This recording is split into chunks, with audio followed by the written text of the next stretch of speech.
দিনের আরও কিছু খবর নিয়ে এখন থাকছে ডেস্ক রিপোর্ট।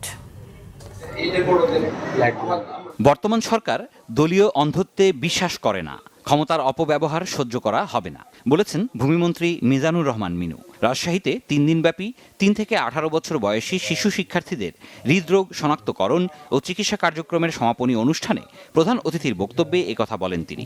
উপস্থিত ছিলেন রাজশাহী বিভাগীয় কমিশনার আনম ডক্টর বজলুর রশিদ, জেলা প্রশাসক Kazi Shahidul Islam, metropolitan police commissioner Mohammad Faiz ul Kabir সহ সংশ্লিষ্টরা।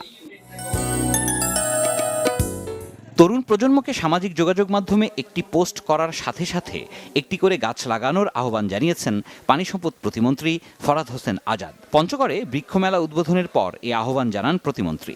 জেলা প্রশাসন ও বন বিভাগের আয়োজনে পঞ্চগড় সরকারি অডিটোরিয়াম চত্বরে 10 দিনব্যাপী বৃক্ষরোপণ অভিযান ও বৃক্ষ মেলা চলছে। সরকার গঠনের সাথে সাথে তারেক রহমান প্রতিশ্রুতি অনুযায়ী কাজ শুরু করে দিয়েছেন, জানিয়েছেন মাদারীপুর 3 আসনের সংসদ সদস্য আনিসুর রহমান তালুকদার খোকন। কালকিনির পূর্ব এনায়েতনগর ইউনিয়নের পশ্চিম আলিপুর নদীর বেড়িবাঁধ এলাকায় বৃক্ষরোপণ কর্মসূচির অনুষ্ঠানে যোগ দিয়ে তিনি কথা বলেন। সঙ্গে ছিলেন কালকিনি উপজেলার কৃষি অফিসার সন্দীপ বিশ্বাস, উপজেলা বিএনপির সভাপতি ফজলুল হক ব্যাপারী, সাধারণ সম্পাদক মাহবুব হোসেন মুন্সি সহ সংশ্লিষ্টরা।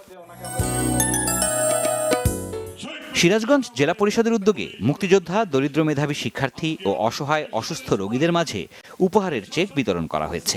আয়োজনে জেলা পরিষদের ভারপ্রাপ্ত প্রধান নির্বাহী কর্মকর্তা মোসাম্মদ আফসানা ইয়াসমিনের সভাপতিত্বে প্রধান অতিথি ছিলেন জেলা বিএনপির সভাপতি ও সিরাজগঞ্জ 2 আসনের সাবেক সংসদ সদস্য রুমানা মাহমুদ। সিরাজুম মনির শুভ, বাংলা ভিশন, নিউজ ডেস্ক।